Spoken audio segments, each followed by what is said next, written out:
I was 9 years old the first time my brother called me a thief in front of the whole family. We were at my grandmother's house in Mississauga for Christmas Eve. I had found a $20 bill on the floor near the coat closet and handed it to my grandmother. My brother, who was 14 and had already learned how to weaponize a room, looked at our aunts and uncles and said, "She probably took it out of Grandma's purse first." Everyone went quiet. My grandmother took the bill. Nobody defended me. My brother smiled at his plate. I was 9. I didn't have the language for what that moment planted in me. I do now. It planted the understanding that no matter what I actually did, my brother had already decided what version of me to present to the people around us. And that version was always slightly worse than the truth. Always just credible enough that nobody questioned it out loud. I spent the next 20 years managing that version of myself, the way you manage a reputation you didn't earn. I was careful. I was transparent to the point of exhaustion. I overshared receipts and explanations and context because I had learned early that if I didn't provide the evidence myself, my brother would fill the silences with his own story. His name is Adrian. He's 4 years older than me, tall, easy to like at a party, the kind of man who makes a great first impression and a much worse second one once you know what to look for. He married young, divorced young, and spent a decade afterwards positioning himself as the family's responsible anchor. The one who checked in on our parents, the one who organized things, the one who knew what was best. He was good at the performance of reliability. He was considerably less good at the actual work of it. I met my fiancé at a trivia night at a bar in Kitchener 3 years ago. He was on the opposing team, and he answered a question about Canadian geography wrong enough that I corrected him from across the room without thinking. He turned around and laughed instead of getting defensive, and I thought, okay, this one might be different. His name is Owen. He's 34, works as a project manager for a construction firm, grew up in Guelph, has the kind of patience that comes from being the middle child in a loud family and choosing at some point to become the calm in the middle of it. He is not flashy. He does not perform. He says what he means and he means what he says, and after a lifetime of people who did the opposite, being around him felt like stepping out of wind into a room where the temperature was finally right. We dated for 2 years. He proposed in November in the living room of the house we were renting together, with a ring that had belonged to his grandmother on his mother's side. He got down on one knee in his socks on the hardwood floor, and I laughed before I cried, and I said yes, before he finished the question. We set the wedding for the following October, a Saturday. We booked a venue called Hartwell House, a converted heritage property about 40 minutes outside of Waterloo, the kind of place with original stone walls and a back garden that turned into something out of a painting in the fall. We planned a ceremony for 60 people and a dinner after. Nothing extravagant, just the people who actually mattered. My brother had met Owen twice before the engagement. Both times he'd been pleasant enough to Owen's face and had said things to me afterward that were small and corrosive in the way only older siblings can manage. Once he said Owen seemed a bit passive. Once he said he hoped I wasn't settling because I was getting to that age. I had filed those comments in the place I filed everything my brother said, behind a door I kept mostly closed. What I had not anticipated was what he would do 6 weeks before my wedding. Owen called me on a Wednesday morning while I was driving to work. I was on the 401, just past Cambridge, and I had him on Bluetooth. His voice was different than it normally was. Not cold. More like someone who had been handed something fragile and wasn't sure of the right grip.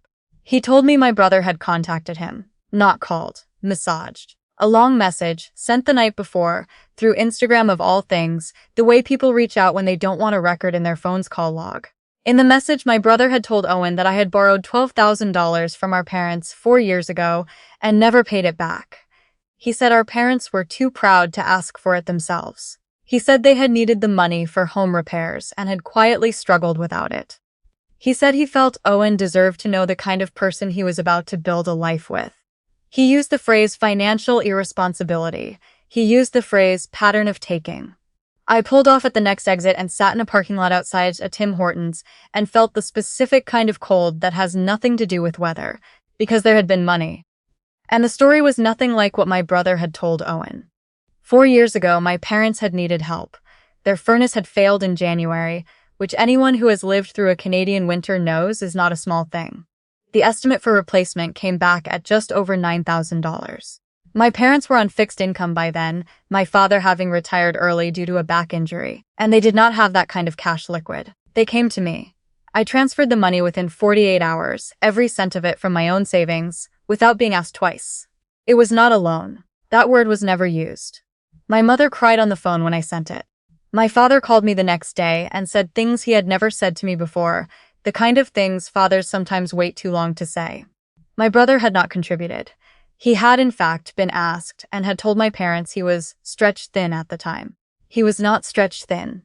He had just finished a bathroom renovation at his house in Hamilton that his own wife later told me, during the divorce, had cost close to $30,000. I knew all of this. My parents knew all of this. What I had not known, until Owen read me the message in that parking lot while I sat in my car with my coffee going cold in the cup holder, was that my brother had rewritten it. That he had taken the money I gave freely and turned it into a debt I owed. That he had invented a story of my parents quietly suffering and positioned himself in Owen's eyes as the reluctant truth-teller protecting a good man from a woman with bad financial character. I drove to Owen's office at lunch. I sat across from him in the small meeting room he'd borrowed, and I told him everything. The furnace, the call, the transfer. I showed him the e-transfer confirmation on my phone, still sitting in my banking app 4 years later, time-stamped, noted as furnace replacement, Mom and Dad. I showed him the text from my mother the next morning, 3 exclamation points and a heart emoji and the words, "We don't know what we'd do without you." Owen looked at everything. He didn't rush me. When I finished, he closed my phone screen gently and pushed it back across the table and said, "Okay, I believe you. What do you want to do?" Not "I'm not sure what to think," not "Why didn't you tell me about this before?" Just, "I believe you. What do you want to do?" That was the man I was marrying. But the seed my brother had planted was still in the room between us, and I knew it wouldn't disappear just because Owen was good and I had a screenshot. My brother had calculated that. He knew that a message like that, sent 6 weeks before a wedding, was the kind of thing that creates a crack. Not a break. A crack. The kind that fills with doubt even when you don't want it to. What he had not calculated was who would call me that Friday afternoon, and what she would tell me when I picked up. Her name is Renata. She was my brother's ex-wife. They had been married for 5 years and divorced for 3, and we had stayed in loose contact afterward, the way you sometimes do when a marriage ends, and you realize the problem was never the family, it was the specific person.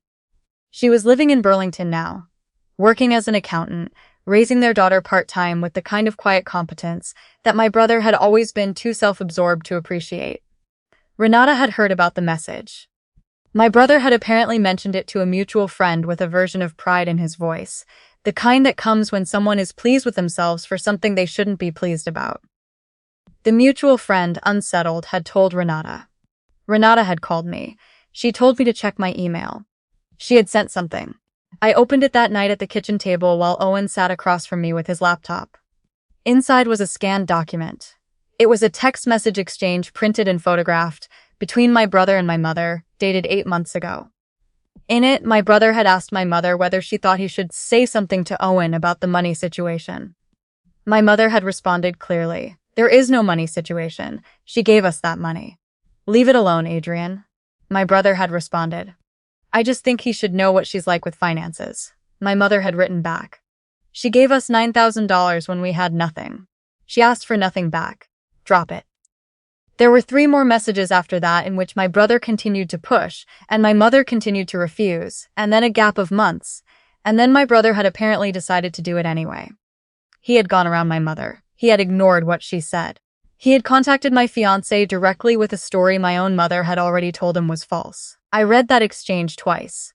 Then I put my phone face down on the table and I sat very still for a moment. It wasn't just anger. Anger would have been cleaner. What I felt was something older and more complete than anger. It was the feeling of finally having written proof of something I had always known in my body, but could never quite hold in my hands. That my brother's version of me had never been about the truth. It had been about control. About making sure that no matter how well I did, how hard I worked, how clearly I lived, there would always be a version of him standing nearby with a slightly different story, just credible enough, just damaging enough, making sure I never got too far ahead of where he thought I belonged. I called my parents that night. My mother answered on the second ring. I told her what had happened, that Adrian had sent the message to Owen, despite her telling him not to. She went quiet in a way that held a lot of weight. My father took the phone from her. He said, in the voice he used when he was done discussing something, "He will not be at the wedding." That was not my decision to make. That was my parents. I did not argue. The following Saturday, we had a dinner at a restaurant in Waterloo called the Pearson Room. Private back section, exposed brick, dim warm lighting, the kind of place that feels like a held breath before something important. It was our pre-wedding dinner with both families, something we'd planned months earlier as a way for Owen's family and mine to sit together before the ceremony. Adrian had been on the original guest list. He was no longer. He knew he had been removed. He texted me twice that week. The first message said he was sorry if he'd overstepped. The second said he was only looking out for Owen. I read both messages and did not respond to either. Owen's mother, a woman named Harriet who had grown up on a farm outside of Stratford and had the kind of warmth that came from decades of feeding people and meaning it, had been told a general version of what happened. She had said 3 words, "Good riddance then." And that had been that. The dinner was supposed to be straightforward. Introductions, wine, good food, the start of 2 families learning how to be one. What happened at 7:43 in the evening was not on the agenda. My brother walked in. He had found out the venue from someone, I still don't know who, and he had simply shown up. He was wearing his good blazer and his networking smile, and he walked into the back room like he had every right to be there and said, loudly enough for the table to hear, "Sorry, I'm late. Couldn't miss this." The room went quiet the way rooms do when something arrives in them that isn't supposed to be there. Owen stood up first. Not aggressively, he just stood. He's taller than my brother by about 3 inches, and he stood the way people stand when they want the geometry of a room to communicate something without having to say it. I did not feel panic. I had stopped feeling panic about my brother somewhere around the 3rd decade of managing him, and what had replaced it was something closer to clarity. I picked up my phone from beside my plate. I opened the email from Renata. I opened the screenshot of the text exchange with my mother. I walked to the end of the table where Adrian was standing, still smiling, still performing the role of the gregarious older brother, who couldn't stay away from a family celebration. I held the phone out so he'd see it. I did not raise my voice. I had spent enough years being loud in rooms where no one listened to know that this moment did not need volume. It needed stillness. It needed everyone to hear every word. I told the table, clearly and without ceremony, what my brother had done. I told them about the message to Owen. I told them about the money, the real story, the furnace, the transfer, the screenshot from my bank account. I showed them the message my mother had sent him telling him explicitly not to do it, and then I showed them that he had done it anyway. My mother, who was seated 3 chairs from the end, did not look up. My father, who was seated beside her, looked directly at Adrian with an expression I had never seen on his face before in 40 years of watching him. Adrian's smile did not disappear all at once. It left the way confidence leaves when a room stops cooperating, slowly then completely. He said, "You're making a scene." I said, "You're at a dinner you weren't invited to." He looked around the table. He found no allies. Owen's sister, who I had only met twice, was watching with the particular attention of someone who has seen this kind of thing before and knows exactly what it is. Owen's mother had set down her wine glass and folded her hands on the table. My aunt, my mother's older sister, who had known my brother his entire life and had watched him operate for decades, looked at him with an expression that was not quite disgust and not quite pity and was something between them. Adrian started to say something else. My father cut him off. In the same voice he had used on the phone, the voice that meant the conversation was finished. "Leave," my father said. Just that. 1 word. My brother left. The door to the private room closed behind him, and the silence lasted for exactly the length of time it needed to last. Then Owen's mother picked up her wine glass and said, in the direction of no one in particular, "Now, who wants to hear something funny that happened on the drive down?" The table came back to life, not all at once. In the way warmth returns to a room after a draft, gradually then fully. I sat back down. Owen's hand found mine under the table before I had even settled into my chair. He didn't make a thing of it. He just held on. Renata texted me that night after I got home. She had heard through the mutual friend that the dinner had happened. She sent a single message, "Tell me it went well." I sent her back a photo of the dessert menu from the Pearson room with a strawberry tart circled, and she sent back a row of hearts. We got married the following Saturday. It was a cold, bright October day, the kind that only happens in Ontario when the light is doing everything right. Golden through orange leaves, and sharp enough to make your eyes water if you look directly into it. The drive to Hartwell House took us along country roads that looked like something a painter had arranged specifically for us, maples going red and amber along the fence lines, fields just past harvest, the sky in its impossible shade of blue. The ceremony was small, 60 people. Every one of them there because they had actually earned the right to be. My parents were in the front row. My mother had worn her good coat, navy wool, the one she saves for occasions she wants to remember. She held a tissue in her left hand before my vows were even finished. My father put his arm around her and looked at the front of the room with the expression of a man who was deciding, quietly and privately, to be proud.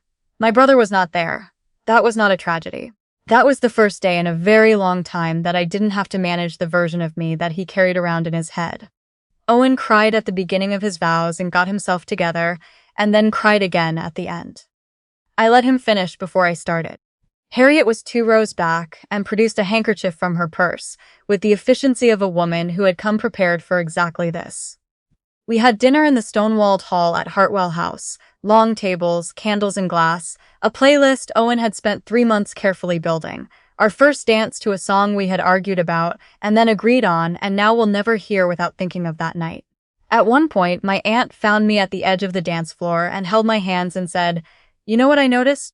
I waited. She said, "You didn't look around once tonight to see what he was thinking." And I realized she was right.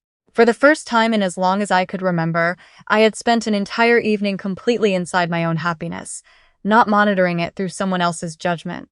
I am 31 years old. I have spent a significant portion of those years in the shadow of a story someone else was writing about me, a story in which I was always slightly worse than I actually was. Always slightly less trustworthy, slightly less deserving of the good things coming toward me. I know now how that story ends. It ends when you stop needing the author to change. When you accept that some people will not revise their version of you because they don't have the courage or the character to do it. And when that understanding stops feeling like a wound and starts feeling like information. My brother texted me 2 weeks after the wedding.